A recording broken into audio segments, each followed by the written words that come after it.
But we find that only patients with a near-death experience had this transformation. First of all, no fear of death anymore. They believe in a personal afterlife. Even they feel connected with everybody and everything. That's what people also call the near-death experience as an experience of unity. And this feeling they keep after they had this NDE.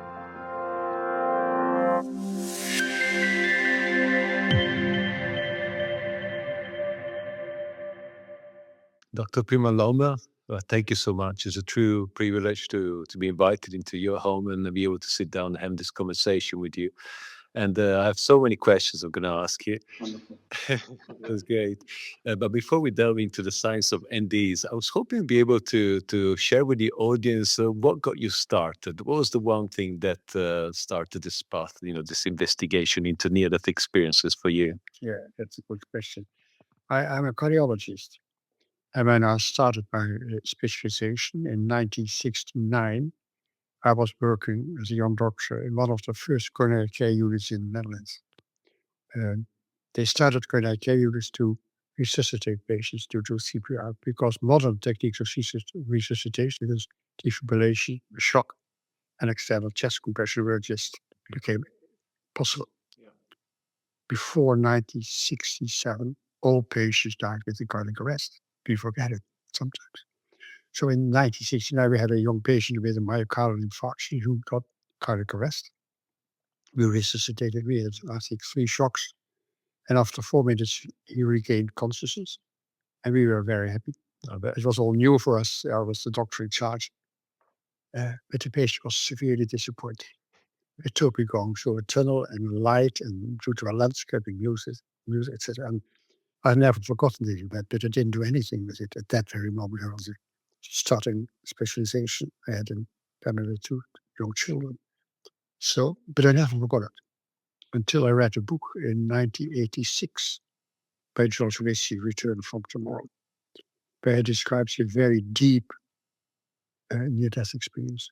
As a medical student in 1940s, he died of tunnel pneumonia, and there were no antibiotics available. So he was declared dead. His body was covered with a sheet. And the nurse was so upset that this young medical student had died that he was able to persuade the doctor to give him an injection right into his heart. After 9 minutes being dead, he came back. It problem to find his body back. He saw his fraternity ring, under the sheet, so he came back in his body. They were a very impressive near-death experience. And this book was the reason that I started to interview patients who had survived a cardiac arrest. So within 2 years, between 86 and 88, I asked 50 patients who had survived cardiac arrest if they had memories from the period of unconsciousness. Out of the 50 patients, 12 patients shared the NDE with me. That it should not be possible. So we had learned in school and university in US learned as well that consciousness is a product of brain function. So it should be impossible that patients have memories from period of unconsciousness, but cognition, with a consciousness, enhanced consciousness, far more conscious than you are normal immediate deceased relatives, have memories from early childhood, sometimes a flash forward as well. So my scientific curiosity started to grow because it was impossible. People told me, and still it happened. And that's why we started a prospective study, 44 consecutive survivors of cardiac arrest in the Netherlands. So you've been a cardiologist for 26 years, and you started, as you mentioned, the first large-scale prospective study on NDEs really in the world. I think, you guys interviewed 344 survivors of cardiac arrest across 10 different Dutch hospitals, right? And this was started in 1988, which I don't think many people know that it's also when you started IANDS in Holland, or co-founded it, right? So what were you thinking about all of this when you first started this? I was open-minded and I was curious, scientific curiosity. And for me also, science is asking questions with an open mind. I forget what you have learned. You had to forget what you have learned to be open for these kind of stories people share with me. Absolutely. So it is still, if you want to ask about the prospective study, it is still the largest study ever done on near-death experiences. They only did with statistical analysis as well. And we found that from the 44 patients, 82% did not have any memories at all. And 80%, which was 64 patients, reported a classical near-death experience. Now the question was, how can we understand the cause and content of an NDE? So we compared the two groups. The 80%, 62 patients with an NDE, with it, 82% of patients without an NDE, to see if we could find an explanation. Yeah. So they were compared to the duration of cardiac arrest. If they had 2 minutes, 8 minutes, didn't matter at all. Okay. If they were unconscious for 5 minutes or 3 weeks in coma, it didn't matter at all. If they had induced cardiac arrest in a cath lab for rhythm disturbances, usually they are resuscitated within 20 to 30 seconds. Didn't matter at all. So the severity of lack of oxygen in the brain, anoxia, didn't matter at all. So we could exclude for the first time anoxia as an explanation for the cause of the NDE. And all patients in our study have been unconscious because of lack of oxygen in the brain. And just 18% reported an NDE. And we looked for medication, didn't matter at all. We looked for psychological explanation for the fear of death before the event, didn't matter at all. For religion, didn't matter at all. If they were atheist or Christian or Muslim, didn't matter at all. The education didn't matter at all. The gender didn't matter at all.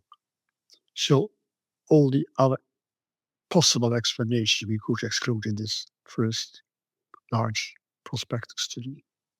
So, but then still you talk about a subjective experience. How can you prove a subjective experience? So we did a longitudinal study with taped interviews, 2 years and 8 years after the cardiac arrest, and all survivors of cardiac arrest with an NDE, with a matched control group of patients without an NDE. And matched control group is the same gender, the same age, and the same time interval. And we did this study to see if the transformation people report after NDE was the result of a cardiac arrest, of the result of a near-death experience that had never been studied in prospective design before. What we find that only patients with a near-death experience had this transformation. First of all, no fear of death anymore. They believe in a personal afterlife. There's a new insight of what is important in life. That is unconditional love, empathy, and compassion. First towards yourself, accept your negative aspects we all have, and then to others, and then to animals, plants, and to predators as well too. Even they feel connected with everybody and everything. That's what people also call the near-death experience is an experience of unity. And this feeling they keep after they have had this NDE. And they also know now that everything you do to others will come back to you. So hatred, Right. hatred and aggression will come back, but also love and compassion will come back to you. So that's why they change to being believed. And the third aspect is enhanced intuition. They know you have to ask for it. They are very reluctant to share it with others because it's very disturbing for them as well, because they feel what other people think or feel, and they don't know future events or people will happen to others. So it's hard to accept this kind of new insight. I will say, normally we have channel 1 we see, but they receive channel 2, 3, 4, 5 of other people as well. It comes in. And the problem is they think they're crazy because it's the most overwhelming experience of their life.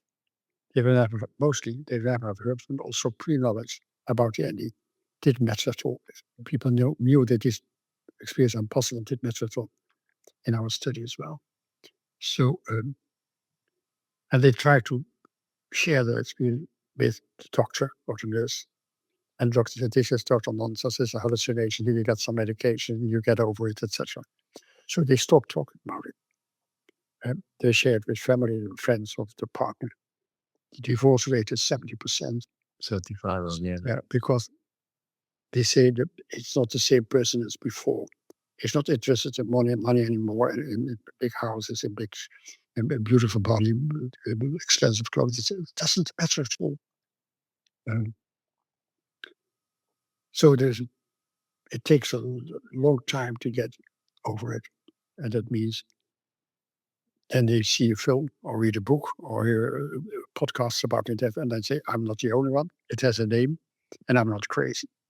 And they can to start to accept their experience. And then when they have accepted, they can integrate it into their life. That means they change the way they live. But before that, I've met people who have been silent about NDE for 50 years. There's a period of depression, loneliness, and hope sickness for many years. So it's a spiritual trauma as well. It's not, despite the positive content, it's very hard to have this kind of experience in our Western materialism world. I always, as a joke, I say, when you have an NDE in India, you get congratulations. But when you have it in the Western world, you praise. To be seen a bit like so that's the problem. So then we published this study in the Lancet in 2001. And had to stop working for 2 weeks because all the press from all over the world came to me.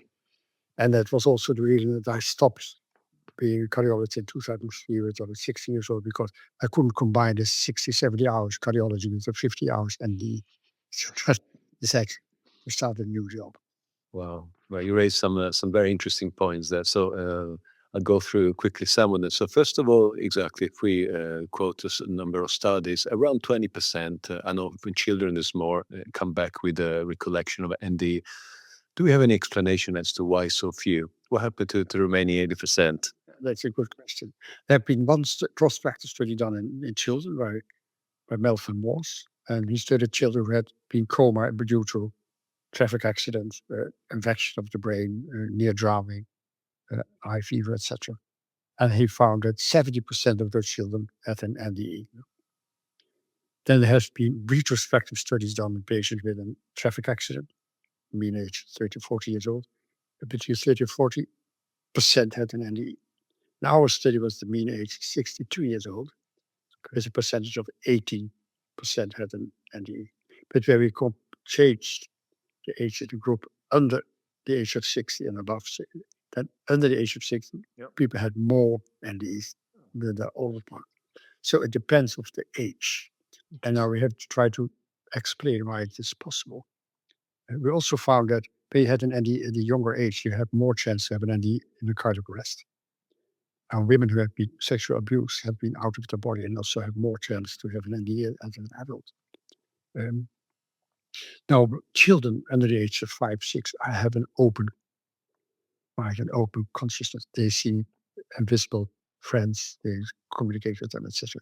And they close this capacity when they're getting 6, when they go to school, except when barriers are open, then they have the possibility to stay open as well. So the connection between consciousness and the brain and body is more strict when you get older. So when you're above 60, it takes more time to have the death experience. Everybody will have a death experience. We know from after-death communication. Everybody will have the consciousness somewhere outside a non-local realm. So they need more time. And when you have a cardiac arrest, you will be resuscitated between 5 and 6 minutes or 8 minutes. So you're not out. So perhaps they need 20 minutes or 30 minutes to get out. And that's why we had a smaller percentage of patients with NDE when they are older. It's just a hypothesis, but it could be an explanation. And also was told that sometimes medications tend to get in the way to make people forget about their experiences. So that was not found in our study. We looked at all the medication. There was no influence if they had or had not an NDE. Okay, interesting. Okay, and we do need to talk about the healthcare system a little bit. So I'd love to know, like, when you published the article in the Lancet, how was the initial reaction? Well, it was a worldwide stir. I was just coming back from India from reaction, and then in the front page of Indian Times was 3/4 of the front page was about our study. So it was always everywhere. So there was everybody came to me to do interviews, to give interviews. But still, also in this time, there's a lot of willful ignorance as well and prejudice about near-death experiences. Most doctors don't know anything about it. And they're frightened to know more about it as well, because the village will change. So an interesting stat as well is that, as you mentioned, not many people tend to speak about, come out of the closet, especially with them doctors. And the few that they do, if I understand correctly, about 40% gets still pathologized. Have you seen any improvement in the medical community in terms of how the medical staff is hopefully able to offer the appropriate assistance to NDEs? I'm positive. I think the younger generation is more open. We give many lectures for medical students. They ask for it. Give lectures for nurses. I give lectures to young doctors. I give lectures to all universities in the Netherlands, but also Germany, in the UK, Yale University will be lecturing as well. Sorbonne in Paris. So I'll be lecturing a lot of universities as well. My book is helping people as well. So people then they give my book to the doctor to explain what happened to them. But I've met people who have been in psychiatric institutions because they were keep on telling about the NDE. So, and also met people who went to a psychologist, and after 3 or 4 sessions, they said, "Now, psychology had learned enough. I stopped going there because he didn't know anything about it." So, but I'm positive. I think it's changing. The younger generation is more open, and Max Planck, the founder of quantum physics, has once said that don't try to convince people about a new theory, but wait till they die and the new generation will be open for it. And he was right. Also, the quantum physics took 80 years before it was generally accepted. So, and it was the same with them, because the impact for our science when you study NDE is huge. Yeah. So one question I always love to ask is whether you feel that perhaps we're entering a new era, which is characterized by, let's say, a shift from a material to a more spiritual society. And this may be the consequence of the advent of the field of near-death studies and perhaps many of the other new fields which have really popped up in the last decades. But first of all, the question is, how do we know that the brain doesn't function at all during cardiac arrest? That is the base to discuss. And we know there have been studies done with the EEG registration with induced cardiac arrest patient with threshold testing and ICDs, internal defibrillator, but also in animal studies with induced cardiac arrest. What you see when there is cardiac arrest, people lose consciousness within seconds. The blood flow to the brain, you can measure here in the carotid artery, is 0 within 1 second. The body reflexes are gone, which is the function of the cortex of the brain. The brainstem reflexes are gone. So there's the gag reflex. You can put a finger in someone's throat. The cordial reflex and white pupils don't react to light are the clinical findings. The breathing center is close to the brain center. The people stop breathing.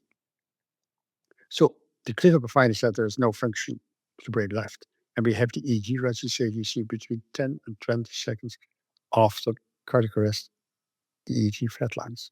So there's no activity in the brain, at least in the cortex of the brain anymore. And we know that CPR, a successful CPR takes at least 3, 4, 5 minutes. Okay.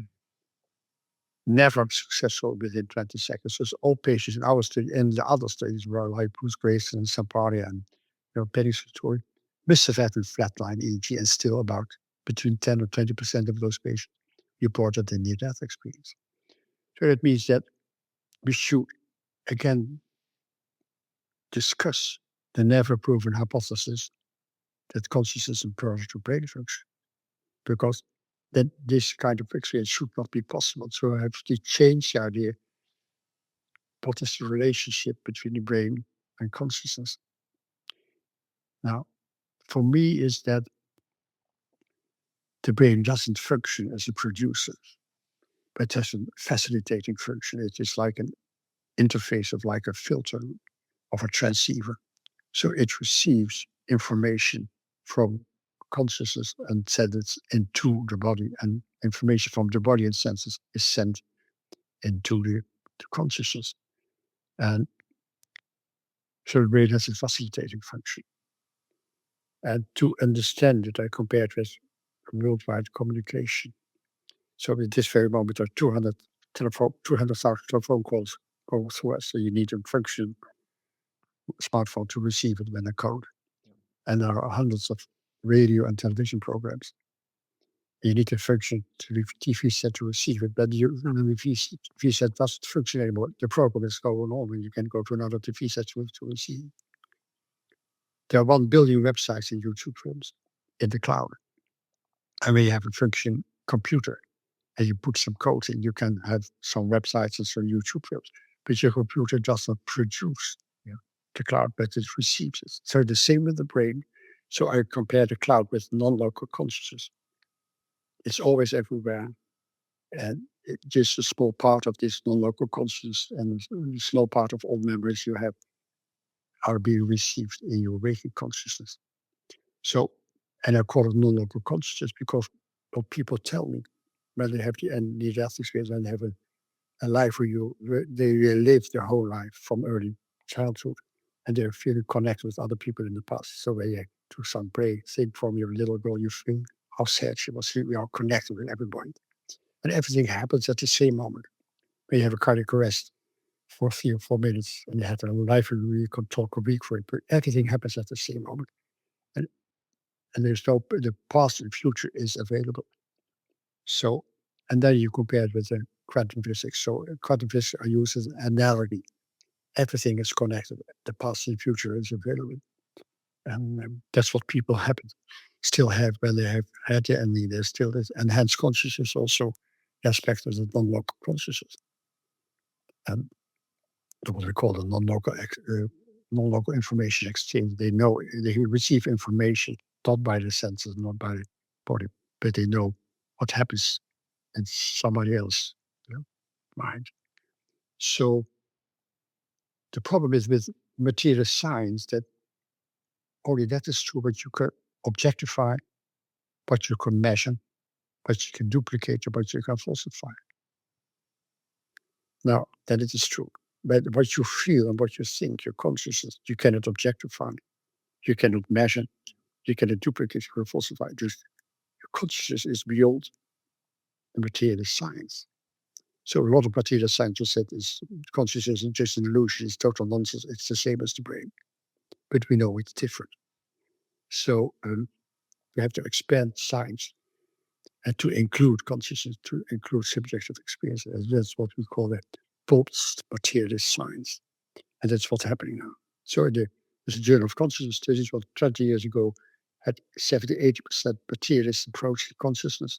And now it's about 60-70% a post-materialist approach to consciousness. So it's, again, I'm positive, it's changing. But it's a very slow process. It takes years and years.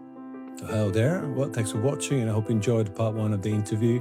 The full episode will be posted in a few weeks as part of our YouTube membership program. So subscribe if you haven't already to stay up to date, and join us then for the rest of the conversation and many more exclusive interviews with some of the biggest names in the field of near-death studies and beyond. Bye for now.